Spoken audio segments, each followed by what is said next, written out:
Is your private wealth actually at risk of being confiscated by the state right now? That's the fear you see everywhere. If you've been on X, Reddit, or TikTok in the last 48 hours, you've seen the posts. Section 47 is the new 1933. They just flipped a federal kill switch on your silver. Door-to-door confiscation is coming next. The idea is terrifying. The government can wake up one morning, reclassify your bars and coins as a systemic asset, and just take them. RateScope here. Today we're going to do two things. Debunk the worst misinformation flying around social media about Section 47. Show you the real threat buried in this law, because there is one, and how to position your metal around it. The truth isn't that they're about to raid every safe in America. The truth is more subtle and more dangerous. They are building a digital fence around the exit ramps. So you can own silver, but selling it back into the financial system without being tagged becomes harder, more visible, and more taxable.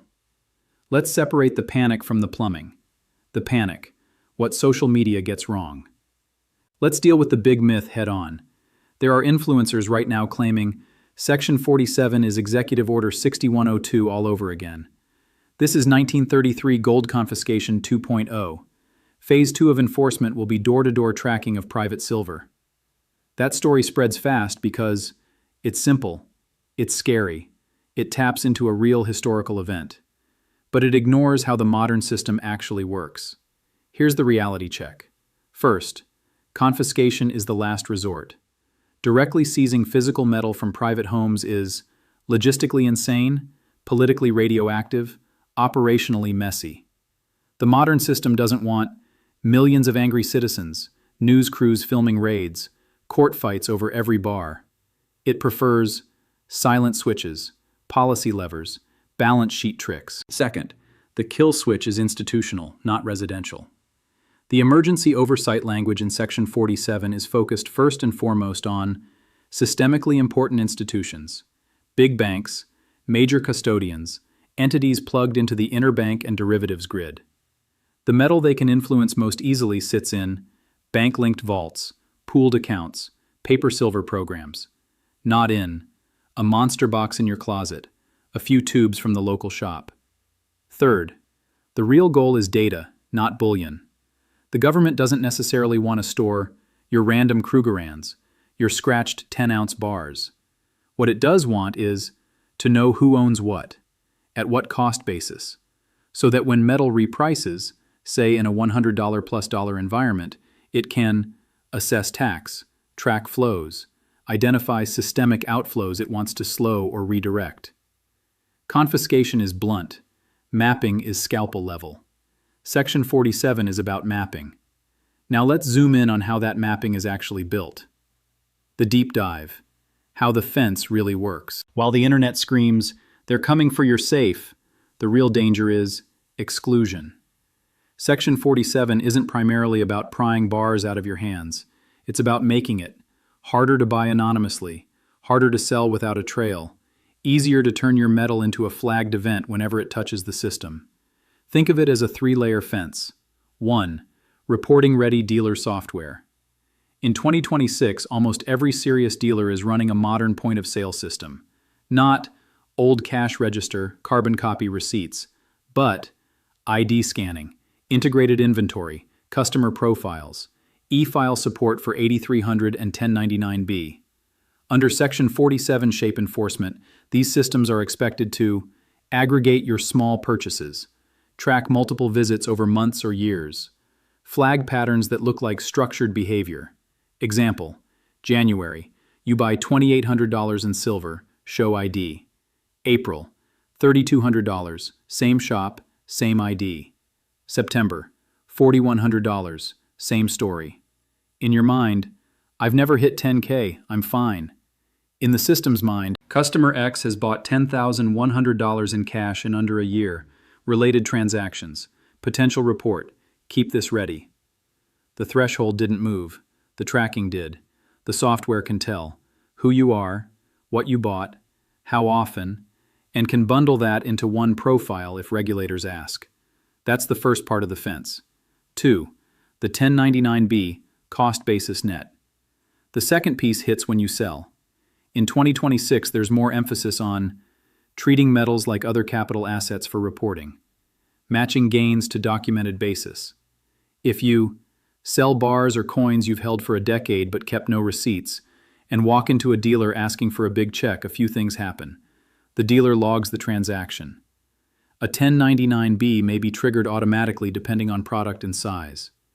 If you later self-report and the IRS sees no clear cost basis on file, it can assume cost basis equals $0.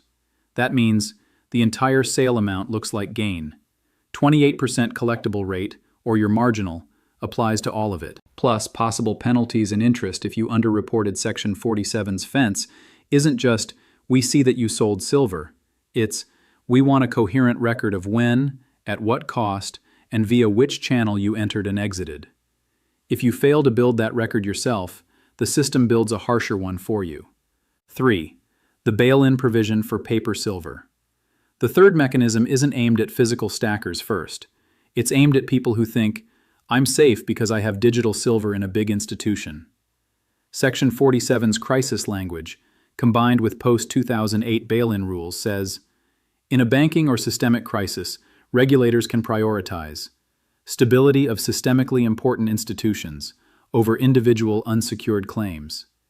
If your silver is in a pooled account at a bank, in a metal exposure program, held under terms that make the institution the owner and you the beneficiary of a promise, then in a crisis, your claim can look like unsecured debt, be restructured, delayed, or cash settled.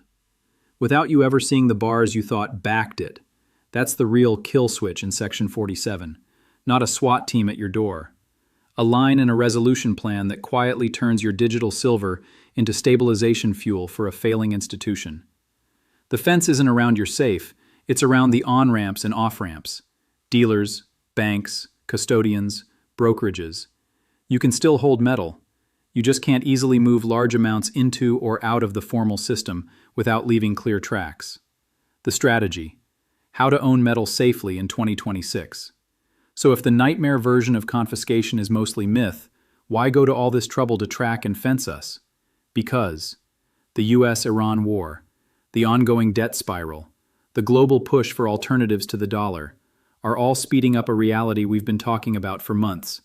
The dollar era is creaking, and your metal is one of the few assets that can walk you out the door. Section 47 is about making sure those exits are narrow, mapped, and taxed. Here's how you adapt. Rule 1. Kill the fake safe havens. If your silver position is a leveraged ETF, a bank-linked product, a pooled account at a SIFI bank you're not holding, safe haven. You're holding a heavily tracked, easily frozen, easily redefined claim. That's the first thing Section 47 targets. Large, digital, concentrated claims inside institutions they can control. If you want trading exposure, fine, but don't call that your end-of-the-world hedge. Your hedge is physical, unleveraged, held under terms where you're the owner, not a counterparty. Rule 2. Demand true bailment for vaulted metal. If you choose to use a vault, avoid generic metals programs that commingle holdings. Look for segregated, allocated storage under bailment, not deposit. Bailment should mean specific bars or coins in specific bins or shelves recorded as your property. Off the vault operator's balance sheet, recoverable in bankruptcy or resolution. Ask, if you go bankrupt, is my metal part of your estate or do I just come pick up my property? Can I, in principle, get a bar list, serial numbers, or independent audit? If you're getting fuzzy answers, it's all backed type language, or terms that explicitly call you an unsecured creditor, you're volunteering to be on the wrong side of Section 47 in a crisis. Rule 3. Treat records as armor, not as a burden. If the fence is partly built out of 1099-B basis rules, 8300 cash tracking, dealer POS history, your defense is clean, organized proof of when you bought, how much you paid, what costs you incurred. This is not about volunteering more data than required. It's about ensuring that when you do interact with the system, you can justify your basis, avoid zero-basis assumptions, prove you weren't structuring or evading. A messy, undocumented history can make you look exactly like the kind of person algorithms are built to flag, cost you thousands in tax because you can't prove what you really spent. If you're going to play in 2026, keep invoices, keep shipping and insurance records, keep vault receipts, keep digital backups. You don't owe them more than law requires, but you owe yourself the ability to push back if someone misreads your picture. Conclusion: logic over hype. Section 47 is not a green light for agents to smash open safes tomorrow, a carbon copy of 1933 gold confiscation. It is a framework for rating your privacy and your options. The current confiscation panic on X and TikTok does two very convenient things for big players. It scares weak hands into panic selling physical back into dealer and bank channels, just when those channels want inventory the most.